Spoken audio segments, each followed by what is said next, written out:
Cerita dimulai dengan seorang pria cupu yang sedang melamar cewek yang cantik jelita. Tapi, sayangnya, lamaran tersebut ditolak karena penampilannya yang kurang menarik.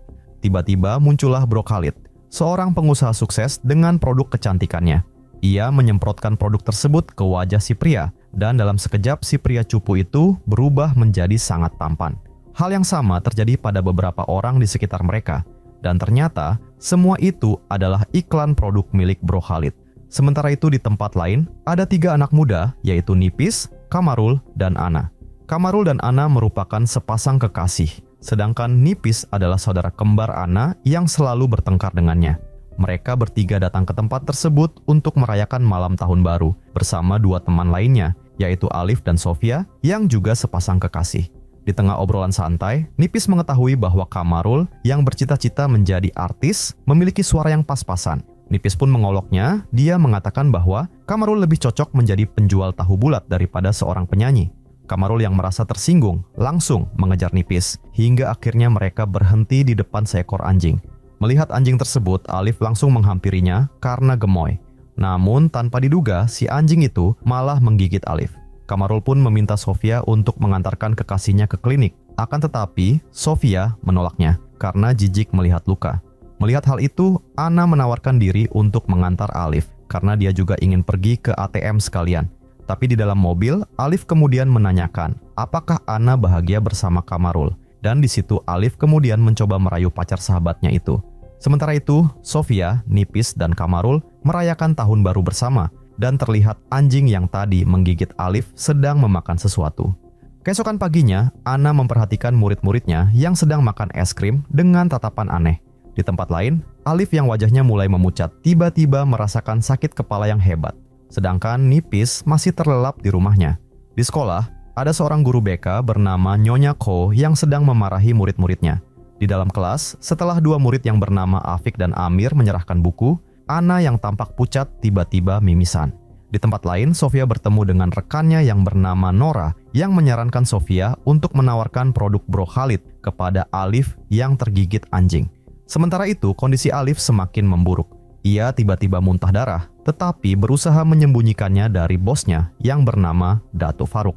Pada saat yang sama, Kamarul yang telah mendaftar audisi menyanyi, kemudian dipersilakan masuk oleh panitia. Di sekolah, Nyonya Ko memergoki Afik tertidur di kelas. Ia pun menggebrak meja hingga membuat seisi kelas terkejut. Bersamaan dengan itu, Ana tiba-tiba muntah darah, sama seperti yang dialami Alif. Beberapa saat kemudian, Nipis akhirnya terbangun dari tidurnya. Saat sedang asik berolahraga, tiba-tiba pintu rumah dibuka oleh seorang pria bernama Boroy yang ternyata juga tinggal di rumah tersebut. Boroy bercerita bahwa ia baru saja dipukuli karena kalah bermain biliar melawan seorang preman dan tidak bisa membayar. Karena takut dikejar sampai ke rumah, Boroy mengajak Nipis untuk menemaninya keluar, tetapi Nipis menolak dan langsung pergi bekerja. Setibanya di tempat kerja, Nipis yang terlambat 1 jam ternyata sudah ditunggu oleh atasannya. Nipis beralasan bahwa jalanan sedang macet. Tentu saja jawaban itu membuat atasannya semakin marah, apalagi Nipis hanya menggunakan sepeda motor dan tidak mungkin terjebak macet. Akhirnya ia memerintahkan Nipis untuk segera mengantarkan pesanan pizza kepada pelanggan atau dipecat. Di sekolah, terlihat Ana yang sangat rakus menyantap makanannya. Ia bahkan melahap makanan milik temannya tanpa izin. Hal yang sama juga terjadi pada Alif yang sedang menunggu pesanan kue milik Datuk Faruk. Ia tampak sangat lapar melihat kue-kue di toko tersebut dan hampir saja memakan kue pesanan bosnya hingga akhirnya dia tersadar dan segera menjemput Datuk Faruk. Di sekolah, Afik dan Amir kembali menghadap Nyonya Ko karena tidak mengerjakan PR. Tanpa mereka sadari, di sudut ruangan, Ana muntah darah hingga pingsan. Namun beberapa saat kemudian, Ana bangkit menjadi zombie dan perlahan berjalan ke arah Nyonya Ko dan kemudian menyerangnya. Nyonya Ko yang terinfeksi pun langsung berubah menjadi zombie. Melihat itu, Afik dan Amir segera melarikan diri.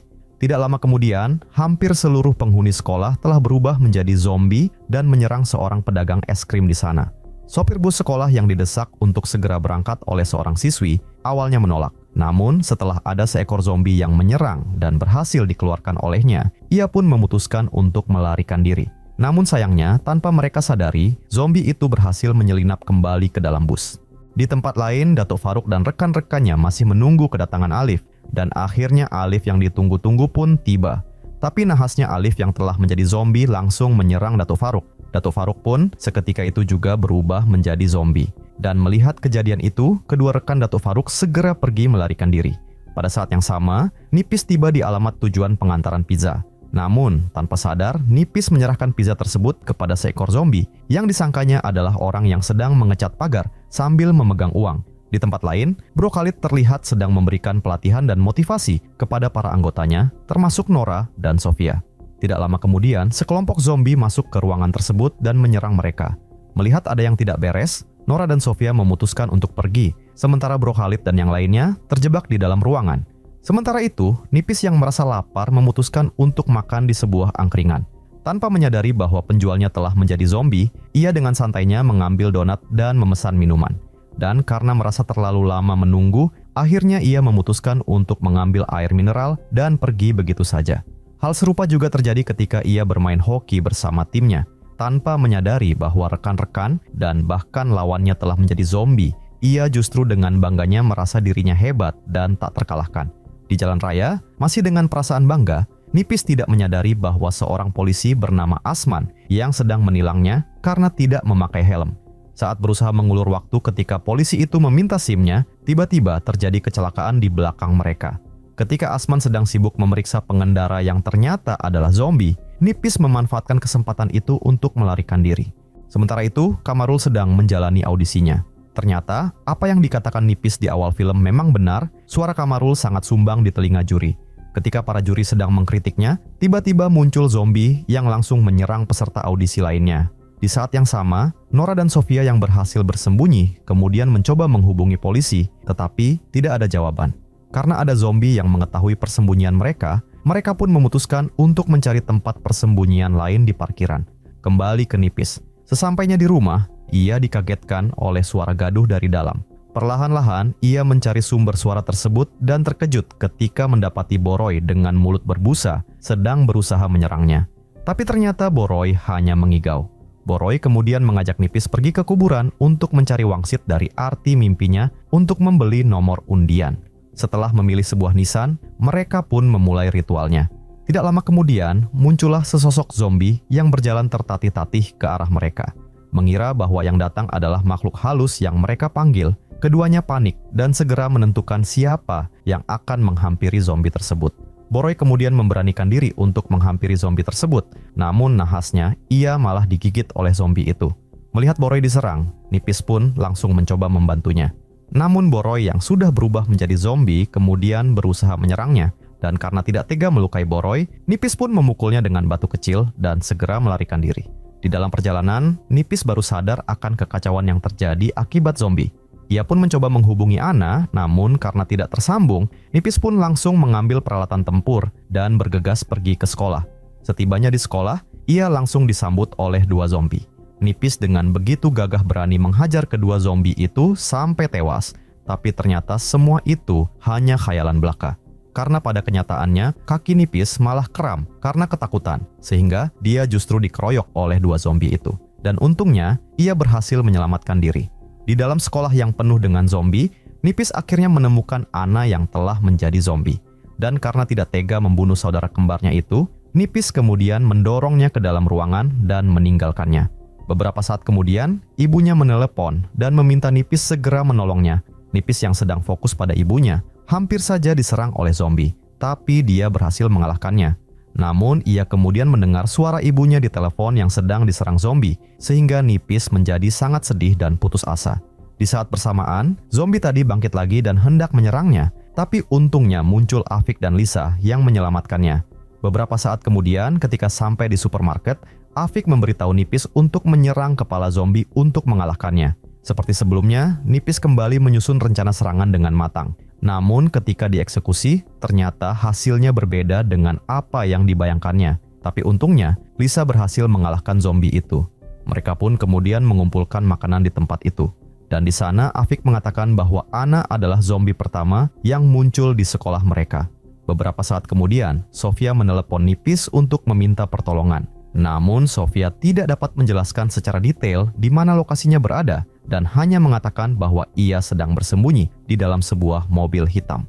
Mendengar itu, mereka bertiga segera menuju lokasi yang diperkirakan berada di sekitar tempat Sofia bekerja. Dalam perjalanan mencari Sofia, Lisa menemukan sebuah kapak. Ketika bertemu dengan zombie, Nipis kembali membayangkan serangan dahsyatnya. Ia menggunakan teknik bertarung yang luar biasa. Tapi sekali lagi itu hanyalah khayalan belaka, karena pada kenyataannya, kedua zombie itu sudah lebih dulu dikalahkan oleh Afik dan Lisa. Begitu juga ketika ada zombie berbadan besar yang menyerang, Nipis hanya bisa terpaku menyaksikan Lisa menghajar zombie tersebut. Sesampainya di depan sebuah pintu, mereka mendengar suara seseorang yang mengaku sebagai Sofia.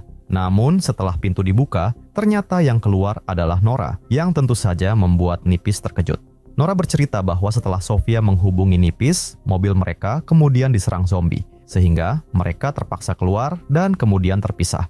Tidak lama kemudian, terdengar suara zombie yang mendekat, sehingga mereka langsung pergi dari tempat itu. Tapi sialnya, sepeda motor Nipis malah mogok. Dan karena panik, mereka kemudian justru malah memasuki kawasan yang penuh dengan zombie.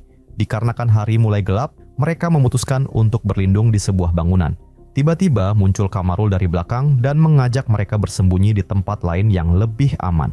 Di depan bangunan yang mereka tuju, Nora melihat produk Bro Khalid berserakan di sekitar sebuah truk. Setelah mengumpulkan beberapa produk itu, mereka pun masuk ke dalam bangunan tersebut.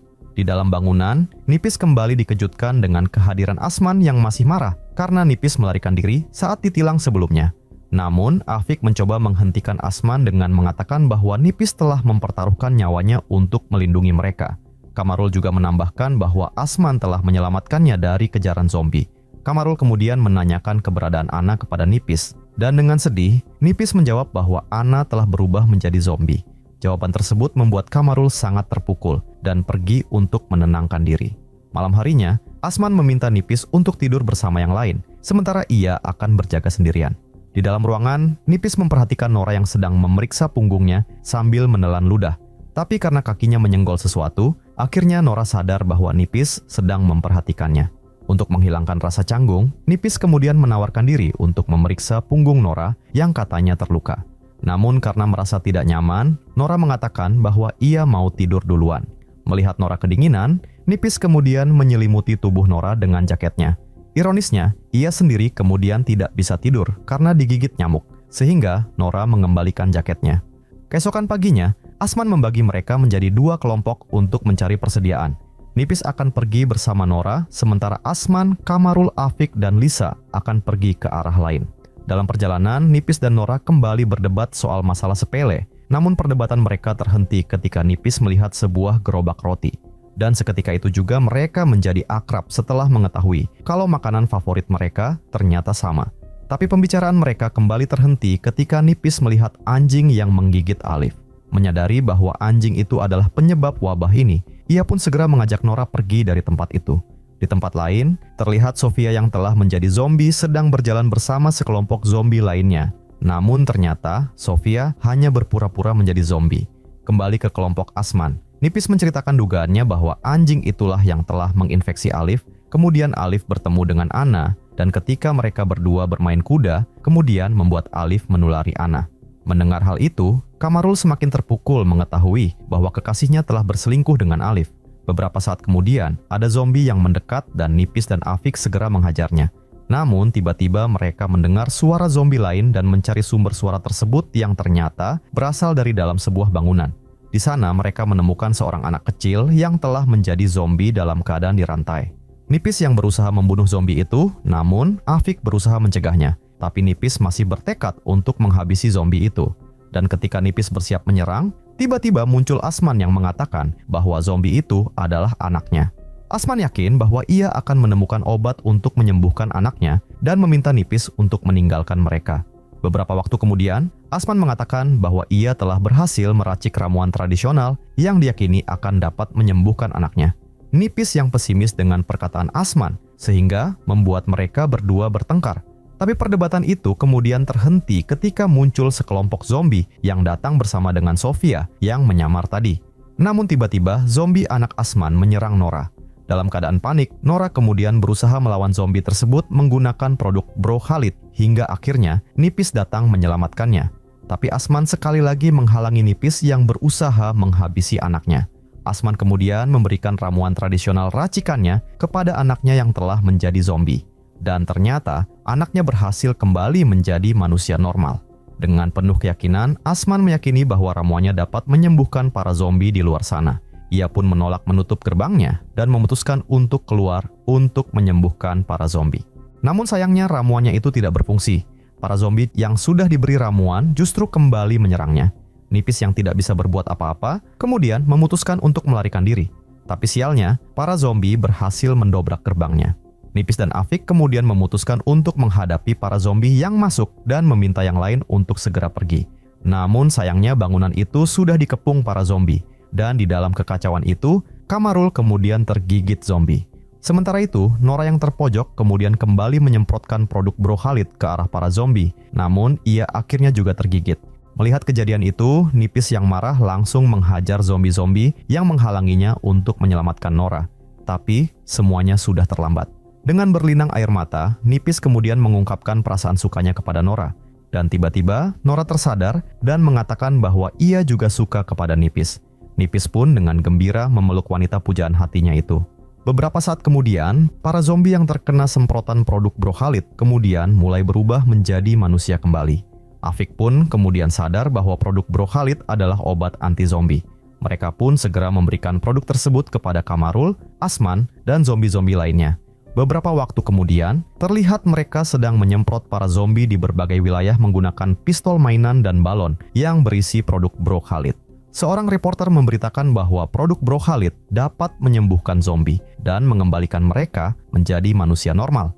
Malam harinya, Sofia memutuskan hubungannya dengan Alif yang telah berselingkuh. Begitu pula dengan Ana yang telah mengecewakan Kamarul. Sementara itu, Nipis dan Nora akhirnya menjadi sepasang kekasih. Dan Bro Khalid kemudian menjadi seorang miliarder akibat produk anti-zombinya.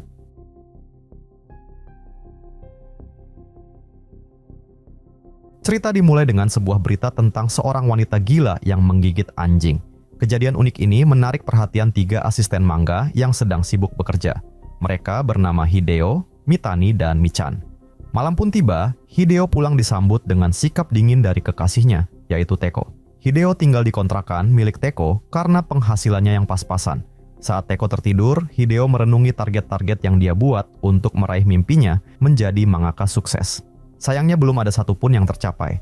Padahal 15 tahun lalu, dia pernah meraih penghargaan sebagai pendatang baru manga. Hideo juga memiliki hobi berburu dan memiliki senjata dengan izin kepemilikan dan berburu yang lengkap. Namun senjatanya itu belum pernah dia gunakan sama sekali. Keesokan paginya, Teko melihat Hideo sibuk dengan senjatanya. Teko menganggap senjata itu tidak berguna, sementara mereka sekarang sedang membutuhkan uang. Teko pun meminta Hideo menjualnya. Tapi Hideo menolaknya dan mengatakan kalau dia akan segera menerbitkan manganya. Hideo kemudian pergi menemui redaksi manga untuk menawarkan karyanya. Sang redaktur tampak kurang berminat. Situasi semakin memburuk ketika muncul seorang tamu yang ternyata adalah rekan seangkatan Hideo saat menerima penghargaan manga 15 tahun yang lalu. Akibatnya, Hideo dan manganya pun terabaikan. Malam harinya, Teko yang sudah tidak tahan dengan sikap Hideo dan kondisi ekonomi mereka yang semakin sulit, kemudian mengatakan bahwa apa yang dikejar oleh Hideo bukanlah lagi mimpi, melainkan hanya khayalan belaka. Teko pun kemudian mengusir Hideo beserta senjata kesayangannya, sementara terlihat tangan Teko yang diperban. Keesokan paginya di tempat kerja Hideo, berita kembali mengabarkan bahwa orang-orang dengan gejala seperti flu dan munculnya lebam telah terinfeksi virus yang mulai menyebar ke seluruh dunia. Di saat yang sama, Michan tiba-tiba merasa tidak enak badan dan memutuskan untuk beristirahat. Melihat kondisi Michan, Mitani bergosip bahwa Michan sudah tertular karena tidur bareng dengan pimpinan mereka di malam sebelumnya. Tidak lama kemudian, sang pimpinan masuk dengan luka di leher yang mereka kira adalah bekas cupang.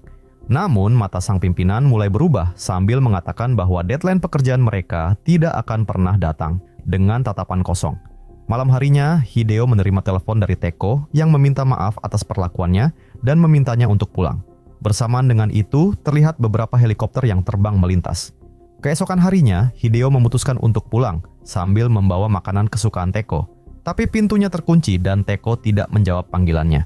Hideo kemudian mencoba mengintip melalui lubang surat. Ia melihat Teko yang sedang berbaring, namun tiba-tiba Teko bangkit dan bergerak dengan cara yang aneh. Teko yang ternyata sudah berubah menjadi zombie, kemudian muncul secara mengejutkan dan mendobrak pintu untuk menyerang Hideo. Sambil terus menyerang, Teko mengatakan bahwa dirinya adalah orang yang tidak berguna. Ternyata zombie di film ini masih bisa mengucapkan memori terdalam di otaknya. Hideo kemudian berhasil menghindar, sementara serangan Teko mengenai pintu dan menyebabkan seluruh giginya copot. Zombie Teko kemudian menarik Hideo ke dalam dan langsung menggigitnya, tapi untungnya gigi Teko sudah ompong.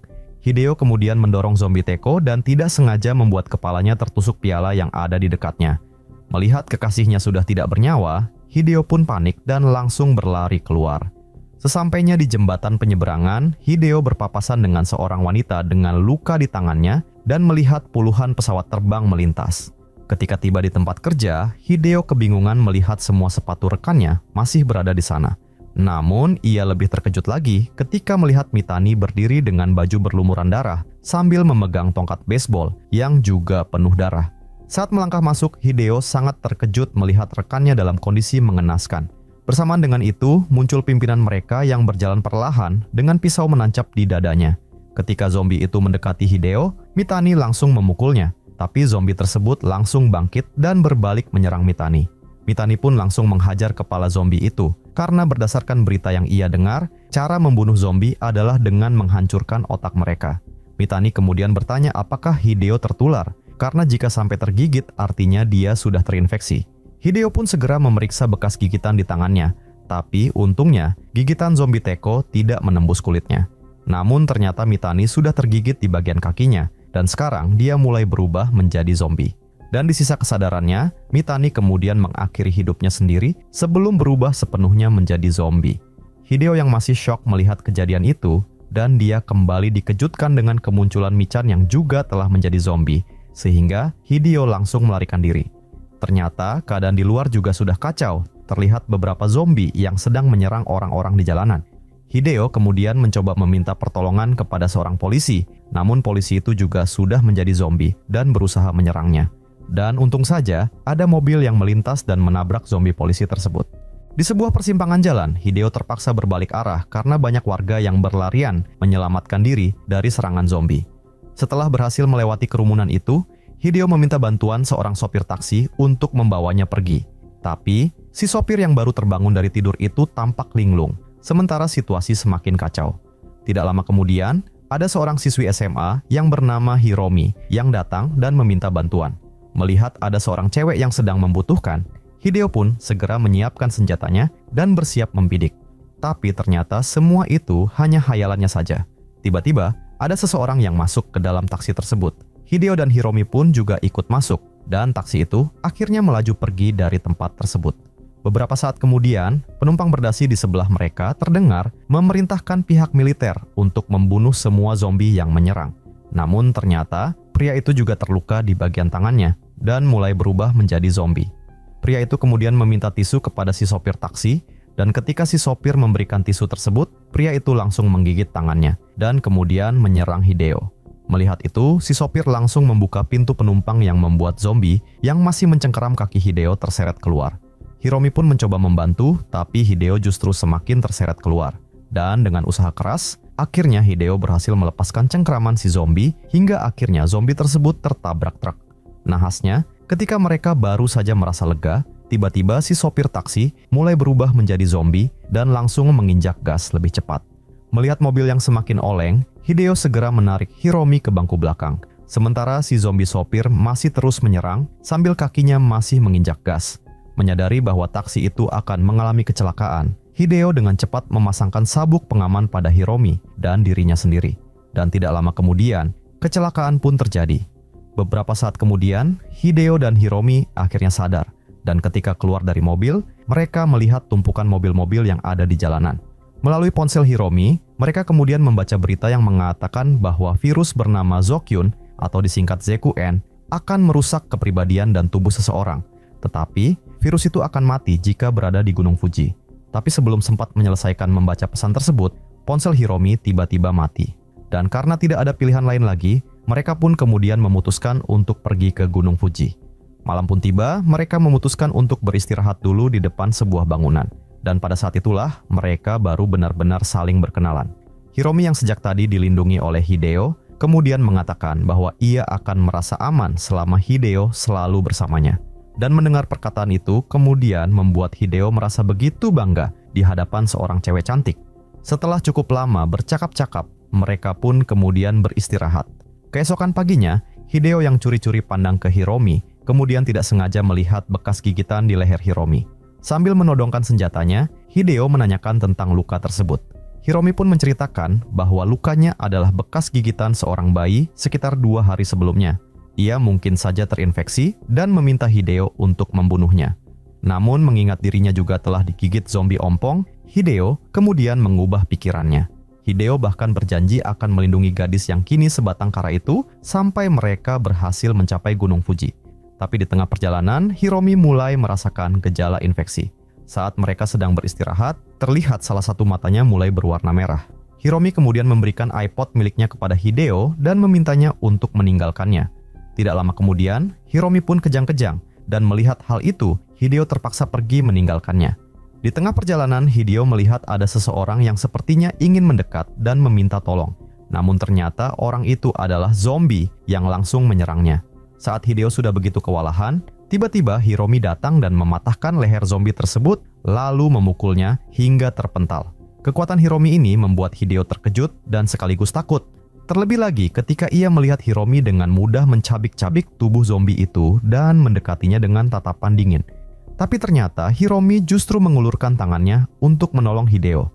Sebenarnya Hideo berniat meninggalkan Hiromi. Namun teringat akan janjinya, Hideo pun memutuskan untuk mengajak Hiromi bersama dengannya. Ketika Hideo menawarkan ikan kaleng yang ia temukan, Hiromi langsung menolaknya. Tetapi ketika diberi makanan kucing, Hiromi yang kini menjadi makhluk setengah zombie langsung melahapnya. Mereka kemudian melanjutkan perjalanan.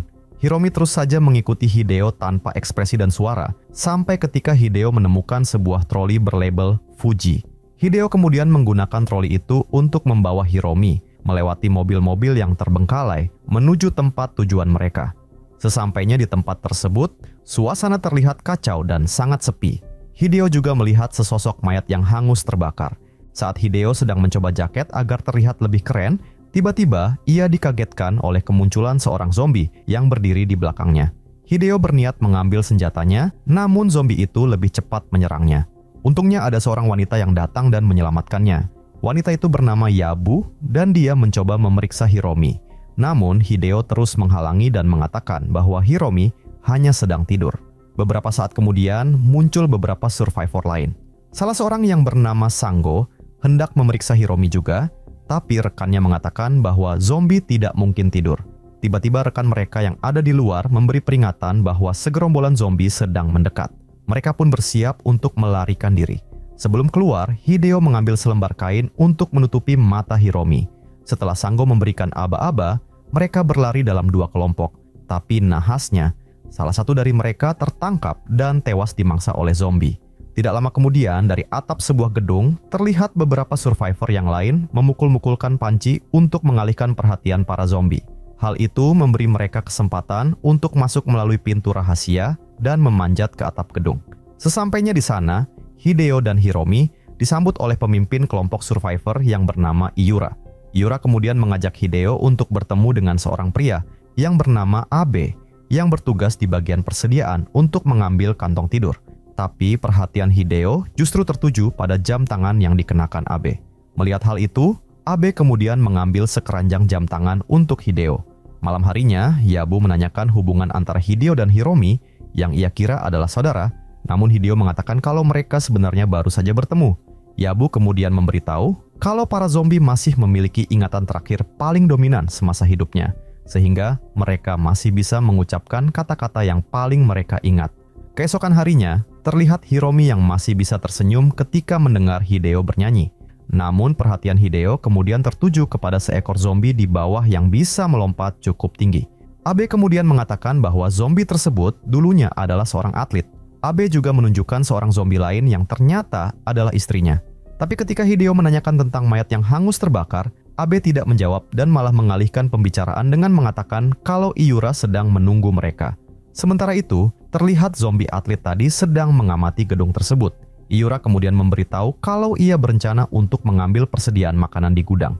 Menurutnya, persediaan makanan di gudang akan cukup untuk bertahan hidup selama 6 bulan. Sementara, makanan mereka yang tersisa sekarang hanya cukup untuk 1 hari, terlebih lagi dengan kedatangan Hideo dan Hiromi. Iura kemudian meminta Hideo untuk menyerahkan senjatanya untuk ia gunakan dan meminta Hideo untuk diam di sini saja. Namun Hideo menolaknya dan Iura kemudian mengancam kalau dia akan membunuh Hiromi jika Hideo tidak menurutinya. Sementara itu, Sango dan rekannya ingin melakukan hal aneh-aneh kepada Hiromi, namun Yabu mencegahnya. Mendengar suara gaduh dari luar, Hideo pun segera menghampiri Hiromi, dan ternyata Sango dan teman-temannya sudah menyandra kedua wanita itu. Hideo kemudian menodongkan senjatanya dan meminta mereka untuk melepaskan kedua wanita itu. Namun Iura juga muncul dan mengancam Hideo sambil mengarahkan senjatanya ke Hiromi. Dan melihat hal itu, Hiromi kemudian langsung menyerang kedua pria yang menyanderanya dan membuka penutup matanya. Menyadari Hiromi adalah zombie, Iura yang tidak mau mengambil risiko segera menembak Hiromi tepat di kepalanya. Mereka kemudian membawa Hideo ke sebuah tenda dan memukulinya. Namun Sango yang sudah muak dengan kepemimpinan Iura kemudian menolak untuk menyerahkan senjata milik Hideo dan justru mengambil alih kepemimpinan. Ia kemudian memerintahkan Iura untuk ikut serta dalam misi mengambil persediaan makanan. Setelah Hideo keluar dari tenda, Yabu segera mengajaknya ke sebuah tenda lain yang ternyata berisi Hiromi. Yabu mengatakan bahwa Hiromi masih hidup karena anak panah Iura tidak mengenai otaknya. Yabu memutuskan untuk menyelamatkan Hiromi karena ia merasakan denyut nadi Hiromi yang masih berdetak layaknya manusia, sementara zombie seharusnya sudah tidak memiliki detak jantung. Yabu kemudian menceritakan bahwa dulu dia adalah seorang perawat, dan ia merasa bersalah karena pernah meninggalkan para pasiennya ketika wabah itu baru muncul, sehingga ia akan berusaha merawat Hiromi untuk menebus kesalahannya. Mendengar itu, Hideo meminta Yabu untuk menjaga Hiromi jika ia tidak berhasil kembali dengan selamat dari misi mengambil persediaan makanan. Beberapa saat kemudian, misi pengambilan persediaan pun dimulai. Sango yang memimpin misi ikut serta secara langsung, berbeda dengan Iura yang sebelumnya hanya memberikan perintah. Setelah para zombie teralihkan oleh suara panci, mereka pun bergerak. Ternyata gedung yang mereka tuju sangatlah gelap, dan tanpa sepengetahuan orang lain, Iura memanfaatkan kegelapan itu untuk bersembunyi di balik tiang. Setelah cukup lama menelusuri gedung yang gelap, tiba-tiba lampu menyala. Mereka pun dapat melihat gudang penyimpanan makanan yang mereka cari. Namun mereka tidak sadar bahwa mereka sedang diawasi melalui CCTV. Sesampainya di gudang, mereka segera mengumpulkan semua makanan yang bisa mereka bawa.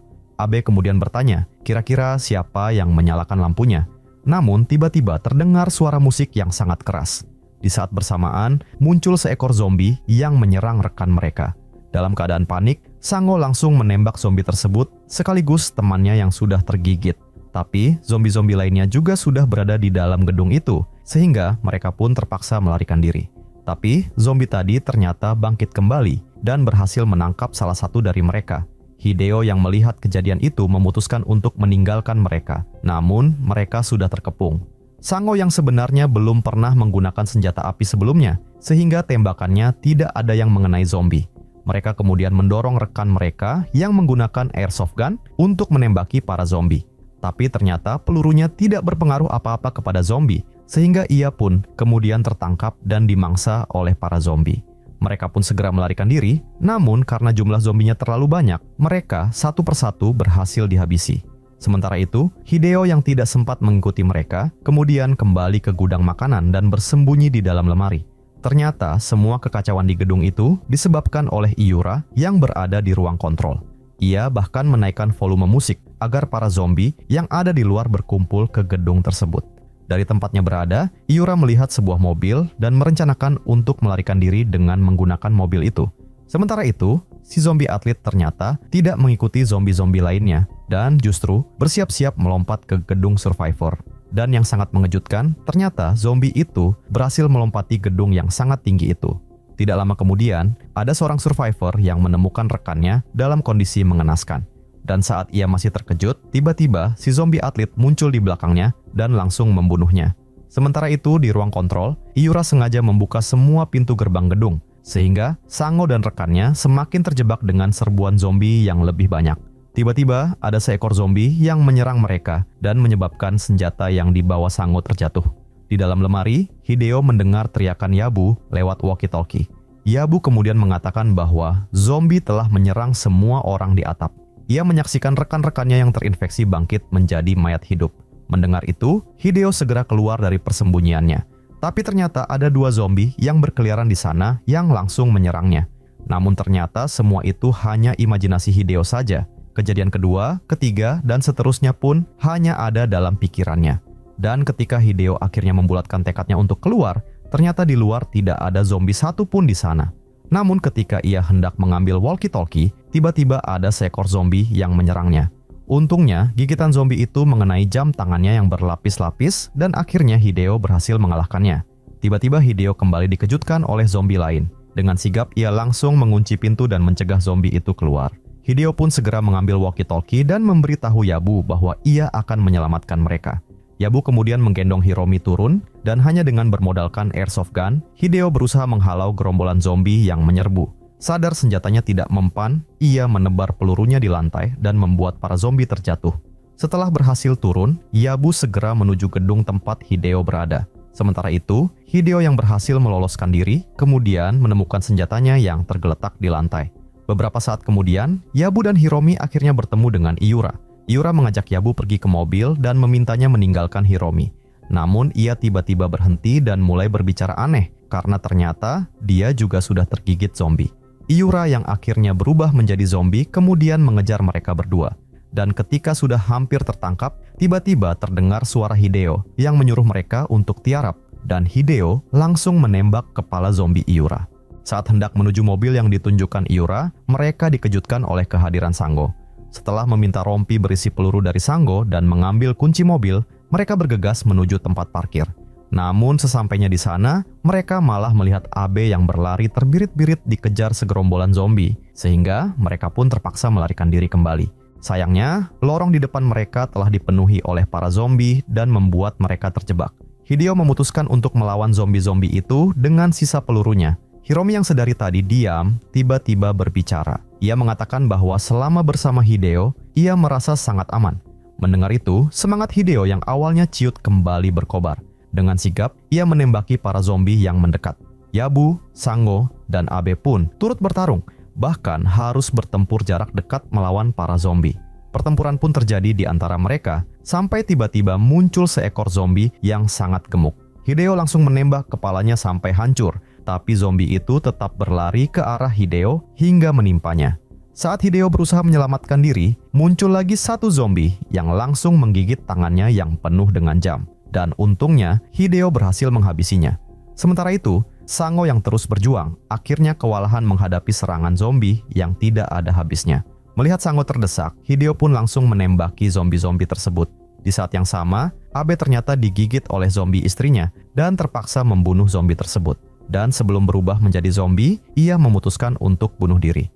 Melihat teman-temannya satu persatu terbunuh, Hideo pun kembali menembaki semua zombie-zombie itu. Beberapa saat kemudian, para zombie telah berhasil dibunuh semua. Namun, tiba-tiba muncul si zombie atlet yang langsung menyerang. Hideo berhasil menembak perutnya, tapi si zombie masih hidup dan loncat ke sana kemari, membuat Hideo kesulitan membidiknya. Sialnya, peluru di kantong Hideo sudah habis. Dan ketika melihat satu peluru yang terjatuh, Hideo segera mengambilnya dan akhirnya berhasil menembak kepala zombie tersebut tepat sebelum ia menyerang. Namun, zombie itu ternyata masih hidup dan berniat menyerang Yabu dan Hiromi. Dan untungnya, Hideo berhasil membunuh zombie itu terlebih dahulu. Setelah kejadian itu, mereka pun segera bergegas pergi dari tempat itu. Di dalam perjalanan, Yabu kemudian mengatakan bahwa nama aslinya adalah Oda Sugumi. Hideo sendiri tidak terlalu mempermasalahkannya, karena itu hanyalah sebuah nama. Sambil tersenyum, Oda mengatakan bahwa ia mengerti, karena ia menyadari bahwa nama Hideo sangat pantas untuknya, yang memiliki arti manusia yang luar biasa atau seorang pahlawan.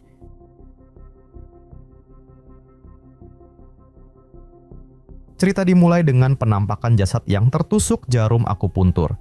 Di sampingnya telah tersedia busana bangsawan Korea. Nampak seorang tabib yang meramu tumbuhan pembangkit, lalu meneteskan saripati ke dalam mulut jasad tersebut, dan seketika itu juga jasad itu bangkit menjadi zombie. Diceritakan bahwa setelah perang melawan Jepang, Joseon Selatan telah hancur lebur, sedangkan Joseon Utara dilanda ketakutan. Di sisi lain, kaum Jurchen di tanah Manchuria di utara sungai Amnok telah bersatu di lembah sungai Pajeo di bawah Panji Pajeowi yang sangat ganas. Tersebutlah legenda, jika 10.000 kaum Jurchen bersatu, mereka tidak akan terkalahkan.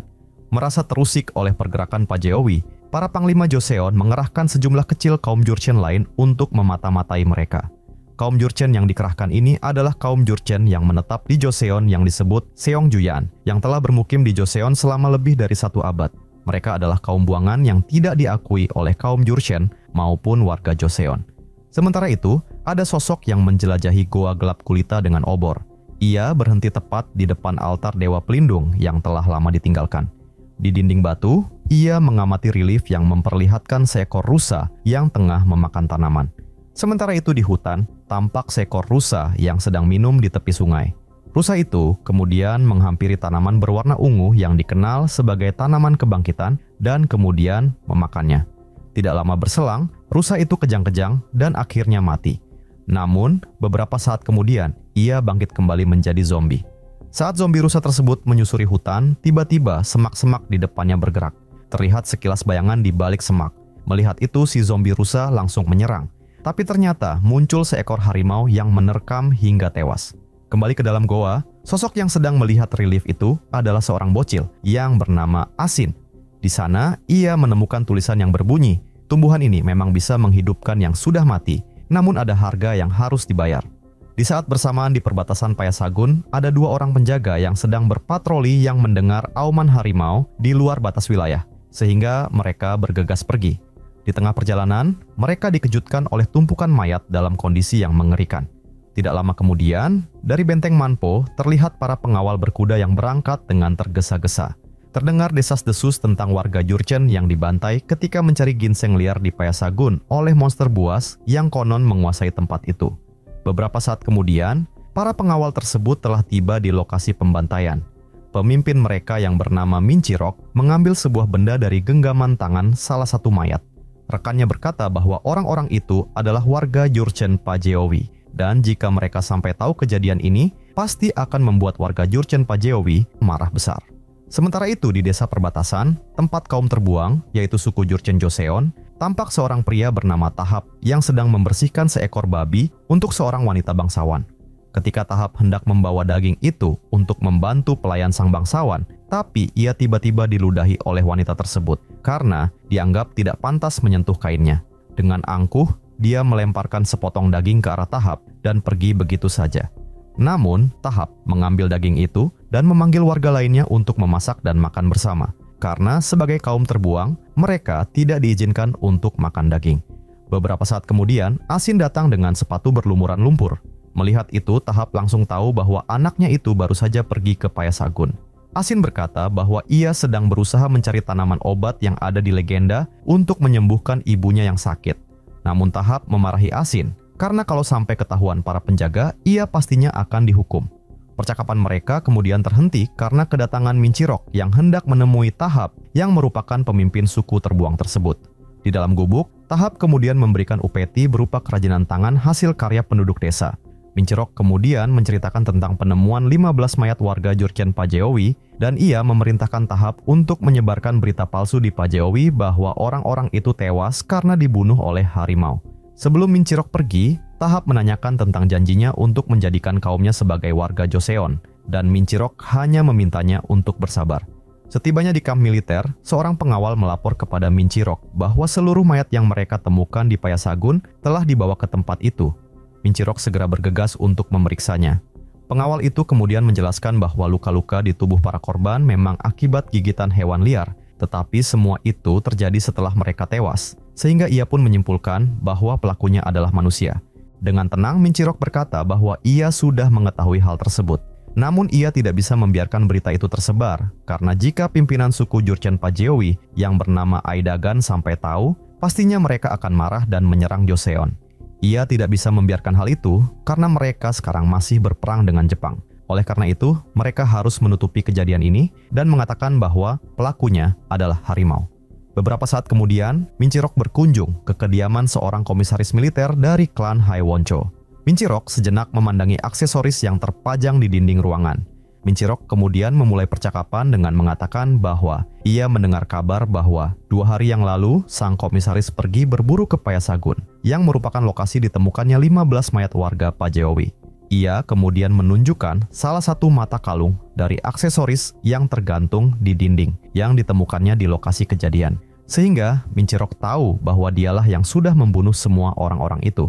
Sang komisaris berusaha mengancam Mincirok agar tidak memberitahukan hal tersebut kepada siapapun. Namun, Mincirok berjanji bahwa dia akan memastikan seluruh klan Haiwoncho musnah jika akibat perbuatannya itu sampai menjadi kehancuran Joseon. Mincirok kemudian memerintahkan membakar seluruh jasad warga Pajeowi itu. Tapi, tanpa sepengetahuan mereka, dari perbatasan sungai Amnok, Aidagan dan pasukannya sedang mengawasi kamp militer mereka. Di saat bersamaan di desa perbatasan, Tahap sedang bersiap menuju Pajeowi untuk menjalankan perintah Mincirok menyebarkan berita palsu. Sebenarnya Asin khawatir dengan kepergian ayahnya, karena jika warga Pajeowi mengetahui bahwa ayahnya hanya menyebarkan berita bohong, dia pasti akan dihukum mati. Namun demi mengubah nasib suku mereka agar diakui sebagai warga Joseon, ia pun terpaksa melakukan tugas itu. Keesokan paginya, melihat kondisi ibunya yang semakin memburuk dan tidak ada tabib yang bersedia datang, Asin kemudian memutuskan untuk pergi mencari tanaman pembangkit. Beberapa saat kemudian, Tahap yang sudah sampai di desa Jurchen Pajeowi kemudian mulai menceritakan kebohongan tentang ganasnya harimau di daerah Pasayagun yang sudah menewaskan beberapa orang suku Pajeowi. Awalnya semua berjalan lancar, tapi tiba-tiba ada seorang warga yang curiga dengan perkataan Tahap tersebut. Sementara itu, Asin kembali melihat salah satu relief yang menggambarkan cara untuk membangkitkan seseorang menggunakan tanaman kebangkitan. Di Pasayagun, Mincirok dan pasukannya tengah menjalankan misi berburu harimau. Mereka mengajak beberapa warga dengan tujuan meyakinkan mereka bahwa ada seekor harimau yang telah membunuh manusia. Namun, tanpa sepengetahuan mereka, ada beberapa warga Pajeowi yang menyusup di antara kelompok mereka untuk menyelidiki kebenaran rumor itu. Tidak lama kemudian, pasukan Mincirok menemukan jejak harimau. Tapi anehnya, jejak kaki tersebut justru mengarah ke mereka yang sedang membunyikan suara. Padahal, seharusnya harimau akan menjauhi sumber suara yang berisik. Mereka kemudian mendengar suara auman harimau, dan tiba-tiba muncul seekor harimau yang langsung berlari ke arah mereka, membuat para warga berlarian menyelamatkan diri. Setelah berhasil menerkam seorang warga, harimau itu kembali mengejar orang lain dan menyerang orang-orang itu satu persatu. Mincirok kemudian menemukan para mayat dalam kondisi mengenaskan akibat serangan harimau. Dan ketika ada salah seorang warga yang sedang sekarat, dengan terbata-bata dia mengatakan bahwa yang menyerang mereka adalah monster. Mendengar itu, Mincirok kemudian memerintahkan semua warga untuk mundur, dan dari sini hanya pasukannya saja yang terus memburu sang harimau. Para warga pun berlarian kembali ke desa, namun suku Pajeowi yang menyusup memutuskan untuk terus membuntuti pasukan Mincirok. Pasukan Mincirok akhirnya sampai di padang rumput dan kembali melihat pergerakan di tengah padang rumput tersebut. Sementara itu, dari arah berlawanan, warga Pajeowi yang menyusup tadi juga tiba di tempat yang sama. Melihat kehadiran mereka, Mincirok memerintahkan para pengawalnya untuk menyerang. Namun tiba-tiba perhatian mereka teralihkan oleh suara auman harimau yang kemudian langsung muncul dan menyerang mereka. Ternyata harimau itu sudah menjadi zombie, dan dengan begitu mudahnya menghabisi orang-orang itu satu persatu. Dan ketika hanya tersisa 2 orang saja dari suku Pajeowi yang berusaha melawan harimau zombie tersebut, namun ia juga sangat kewalahan dibuatnya. Sampai akhirnya muncul Mincirok yang berhasil membunuh harimau zombie tersebut. Namun mereka sangat heran ketika melihat mayat harimau itu karena terlihat kalau tubuh harimau itu sebenarnya sudah mati berhari-hari yang lalu. Satu orang dari suku Pajeowi itu pun mengatakan bahwa mereka akan tetap membalas dendam atas kematian 15 orang saudaranya karena sampai sekarang mereka tidak menemukan jasad yang katanya dibunuh oleh harimau itu. Dan karena sudah tidak punya pilihan lain lagi, Mincirok kemudian dengan liciknya mengatakan bahwa memang benar ke-15 orang itu mati karena dibunuh oleh seseorang dan bukannya harimau. Mincirok kemudian memberikan sebuah kerajinan tangan yang diberikan oleh Tahap dan mengisyaratkan bahwa yang membunuh orang-orang itu adalah kaum Seongjuyan, alias kaum dari Asin dan Tahap. Beberapa saat kemudian, Asin yang sudah mendapatkan tanaman yang dicari, ia pun kemudian bergegas untuk pulang. Di tengah perjalanan, ia menemukan sesosok mayat warga Pajeowi yang tewas terkena panah. Dan ternyata pada saat itu desanya telah diserang oleh Aidagan dan pasukannya. Semua orang di sana dibantai dengan sangat sadis, tidak peduli mereka adalah orang tua ataupun anak-anak. Setibanya di desa, Asin sangat terpukul mendapati semua orang di desanya telah tewas dan kondisi desa yang porak-poranda. Keesokan harinya, Asin menemui Mincirok dan memintanya untuk membalaskan dendam ayahnya dan seluruh warga desanya. Namun Mincirok menolak dengan alasan bahwa pembantaian itu bukanlah urusan Joseon. Lagi pula, menghadapi warga Pajeowi bukanlah perkara mudah dan pasti akan menimbulkan perang, apalagi hanya untuk membalas dendam. Asin yang sekarang yatim piatu dan tidak punya tempat tinggal, sehingga Mincirok kemudian mengatakan bahwa ia boleh tinggal di kandang babi di kamp militer ini. Dan sejak saat itu, Asin menjalani hari-harinya dengan mencuci pakaian para tentara dan membersihkan kandang babi. Dan di sela-sela kesibukannya, Asin diam-diam berlatih memanah dan mencatat rutinitas pasukan Pajeowi. Beberapa tahun berlalu, Asin kini sudah dewasa. Ia menyerahkan peta berisi catatan hasil pengintaiannya selama ini terhadap pasukan Pajeowi kepada pengawal Mincirok. Tidak lama kemudian, utusan kerajaan tiba menyampaikan perintah agar Mincirok dan pasukannya membantu pertahanan di selatan karena perundingan damai dengan Jepang telah gagal. Oleh karena itu, Mincirok memutuskan untuk berangkat dan meninggalkan beberapa pasukannya di tempat tersebut untuk tetap mengawasi Pajeowi. Sebelum berangkat, Mincirok menemui Asin dan memberinya perintah untuk mengamati pergerakan Pajeowi lebih detail. Beberapa waktu kemudian, Asin pun menjalankan tugasnya. Setelah melihat pasukan Pajeowi keluar dari markas, ia memutuskan untuk menyelinap masuk ke markas besar militer Pajeowi. Di sana, Asin melihat seseorang datang membawa makanan. Dari tempat persembunyiannya, ia melihat pria tadi menyeret seorang pria yang dirantai dan memaksanya untuk makan dan kemudian meninggalkannya.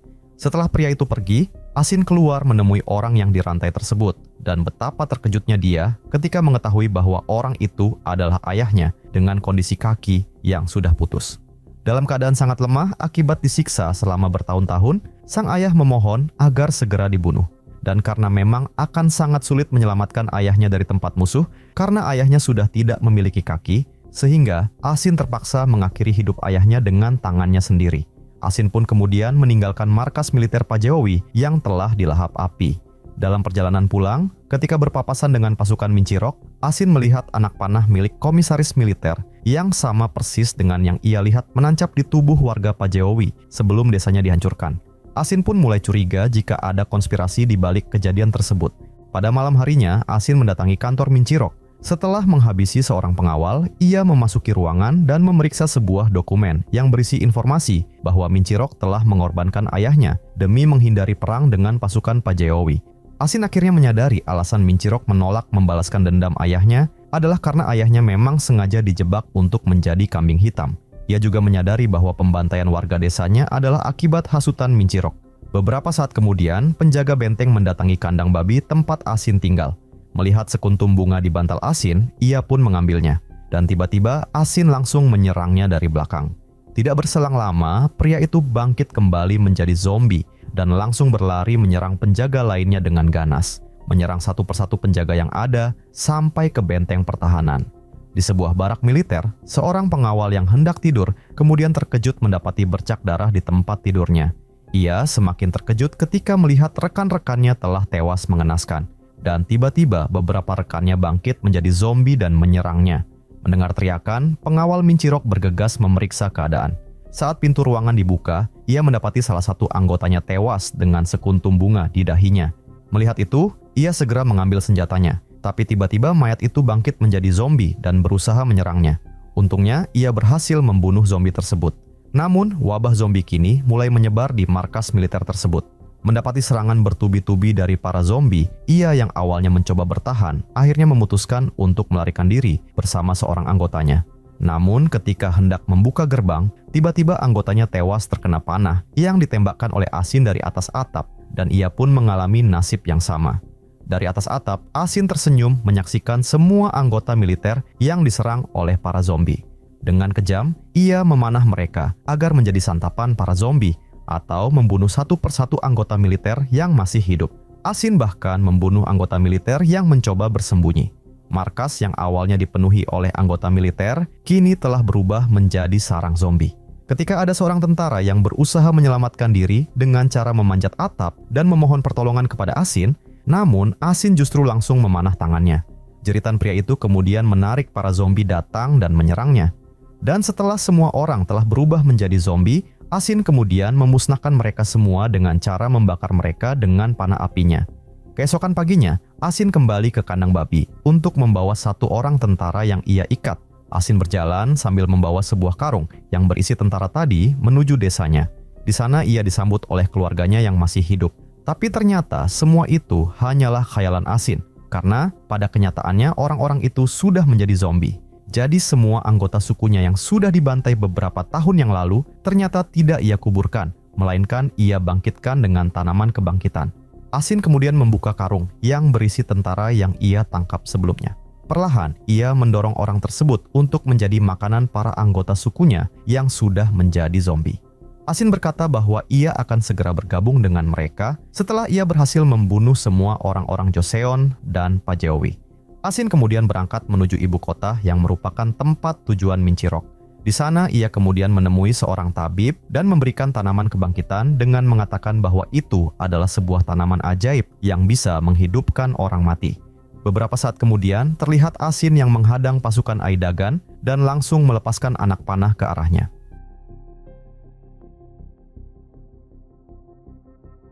Cerita dimulai dengan seorang pria yang bernama Huan yang sedang terlelap di atas rakitnya.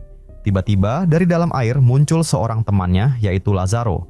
Keduanya adalah pencuri sekaligus nelayan yang mengisi waktu dengan minum sambil menanti ikan. Huan menolak ajakan Lazaro untuk pergi ke Amerika karena ia enggan bekerja. Segera setelah kail dilempar, pancing mereka menangkap sesuatu. Namun betapa terkejutnya mereka karena yang mereka tangkap bukannya ikan, melainkan tubuh seseorang. Dan ketika orang itu tiba-tiba bergerak, Lazaro secara spontan menembaknya. Merasa telah membunuh seseorang, keduanya pun langsung melarikan diri dan menyembunyikan kejadian tersebut. Dalam perjalanan pulang, mereka melihat sekelompok laki-laki yang sedang asik berjudi. Mengetahui salah satu dari mereka adalah Neni yang memiliki utang kepadanya, Lazaro pun langsung menghampiri dan menghajar Neni yang mencoba melarikan diri. Setibanya di apartemen, Huan kemudian bertemu dengan seorang nenek yang bernama Ia yang terpaksa mengurus segala sesuatunya sendirian karena suaminya lumpuh. Kita juga diperkenalkan dengan penghuni lain yaitu Sarah dan Mary yang berprofesi sebagai blogger. Di sana terlihat Lazaro berusaha merayu Sarah, namun ditolak. Dari atap apartemen, setelah menanyakan rencana pertemuan mereka kepada Lazaro, Huan mengamati rekan mereka yaitu La China dan El Primo yang sedang beraksi. Ia juga melihat anak Lazaro yaitu Vladi yang sedang menjalankan aksi playboy-nya. Sambil melanjutkan percakapan, Huan mengarahkan teropongnya pada seorang gadis cantik bernama Camila yang merupakan putrinya. Huan bergegas menemui Camila, namun disambut dingin oleh mantan mertuanya. Ia awalnya tidak diizinkan masuk dan mengatakan kalau Camila sedang tidak ada. Namun karena terdengar suara Camila yang sedang mandi, akhirnya mantan mertuanya itu pun mengizinkan Huan masuk. Setelah selesai mandi, Camila menemui Huan dan mengatakan bahwa ia akan pergi ke Miami untuk memulai hidup baru bersama ibunya. Karena selama ini, Huan tidak pernah memperhatikannya dan belum juga meninggalkan pekerjaannya sebagai pencuri. Mendengar perkataan Camila, Huan memintanya untuk tetap tinggal di Kuba dan berjanji akan berubah. Namun sayangnya, Camila malah mengusirnya.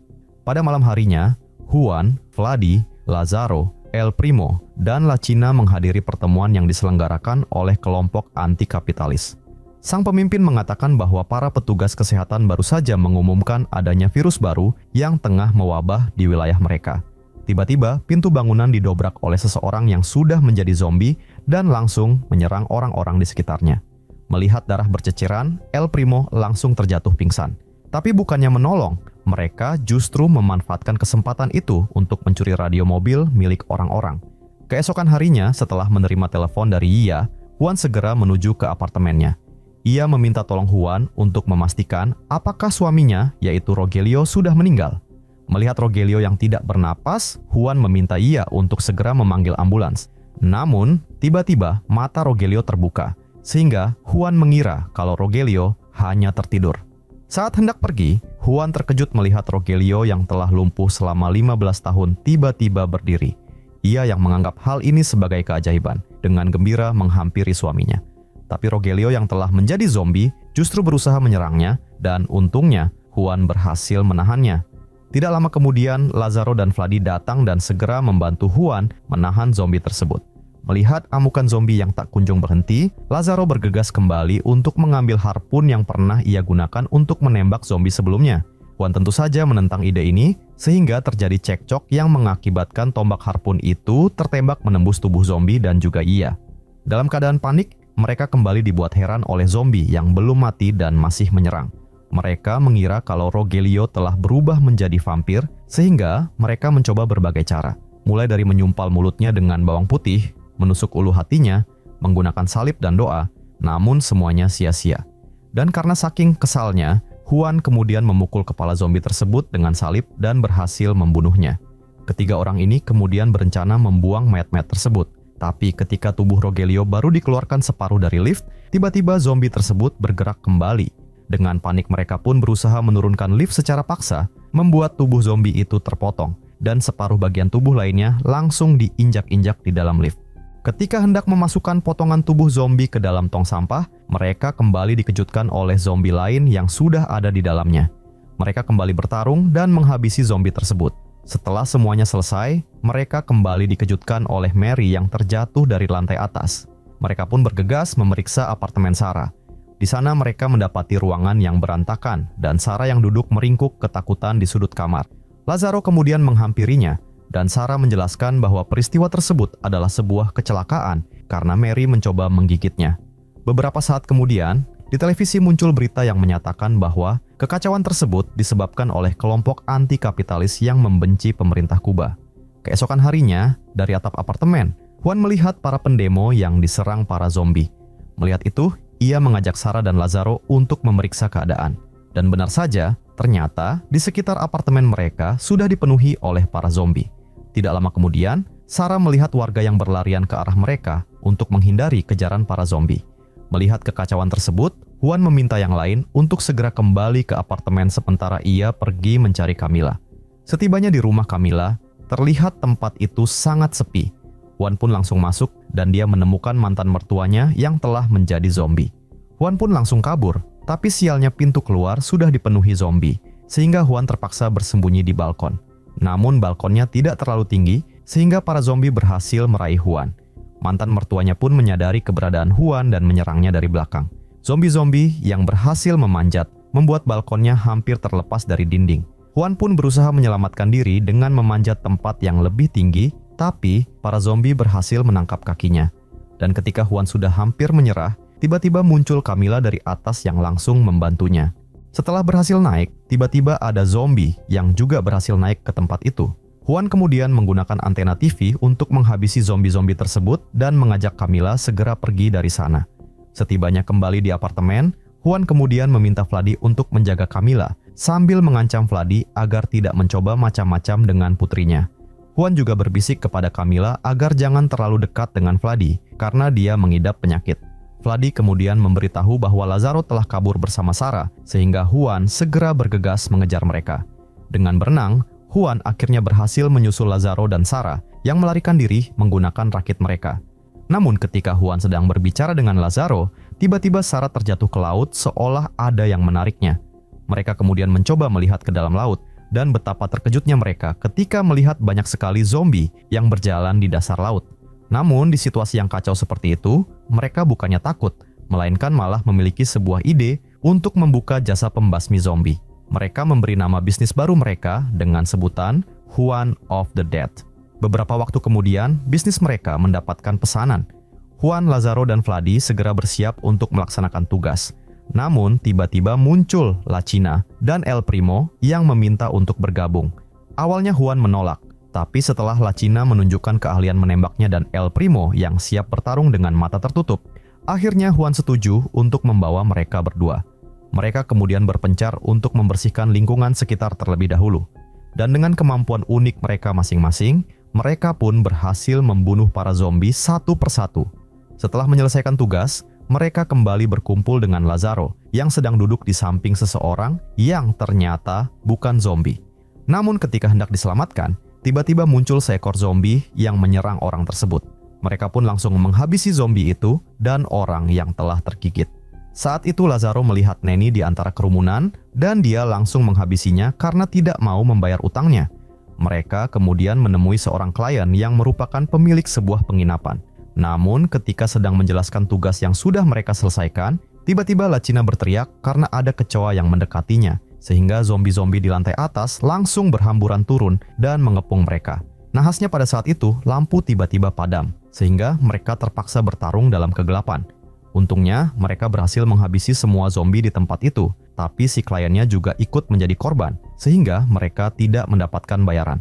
Beberapa saat kemudian, mereka kembali menyebarkan brosur Juan of the Dead, menerima pesanan dan menerima pembayaran. Sampai suatu ketika dalam perjalanan pulang, mereka dihadang oleh tentara yang meminta mereka untuk melucuti senjata dan melepaskan pakaian.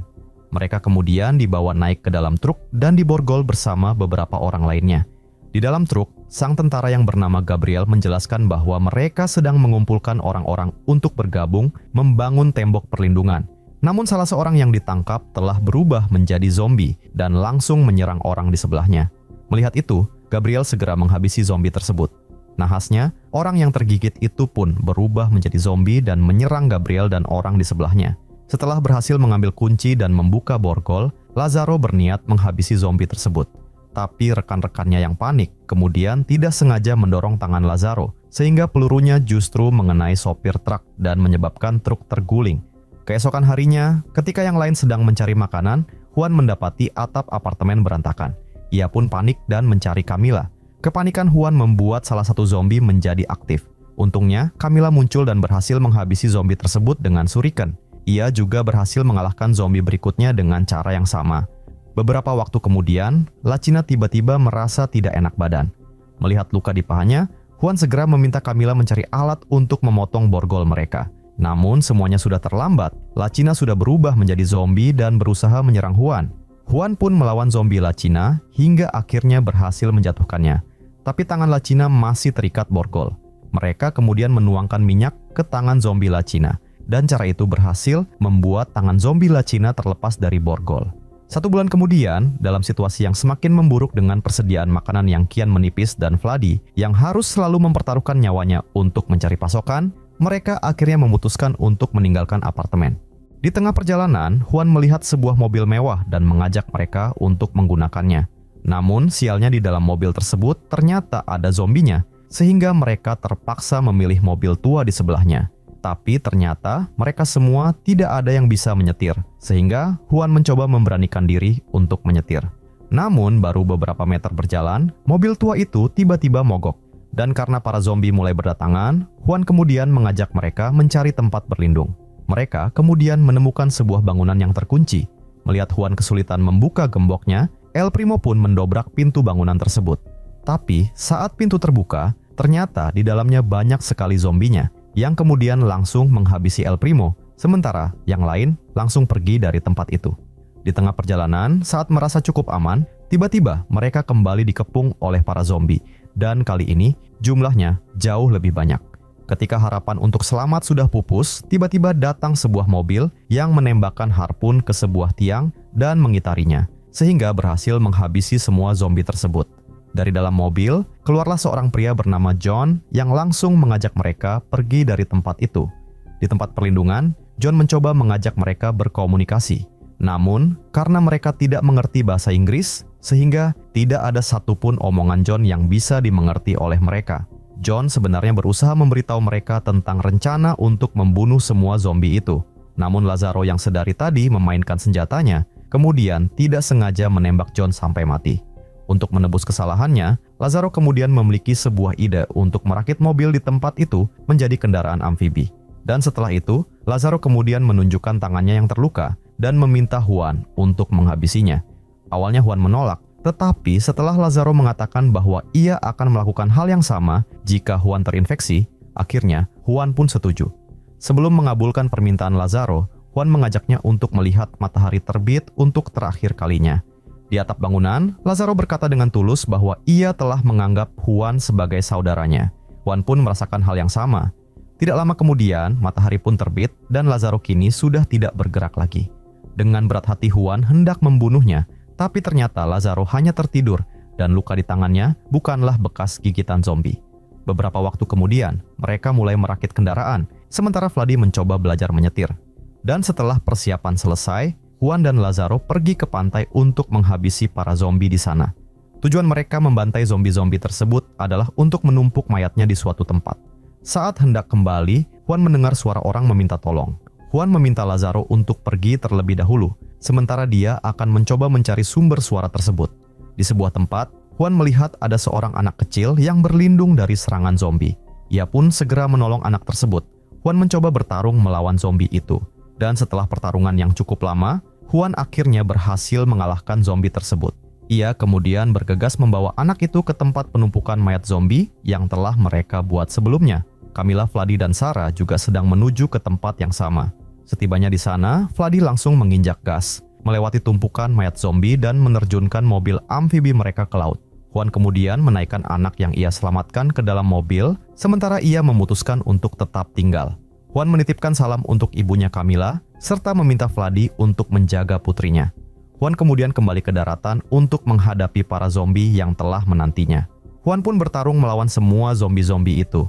Akan tetapi, ia tidak sendirian.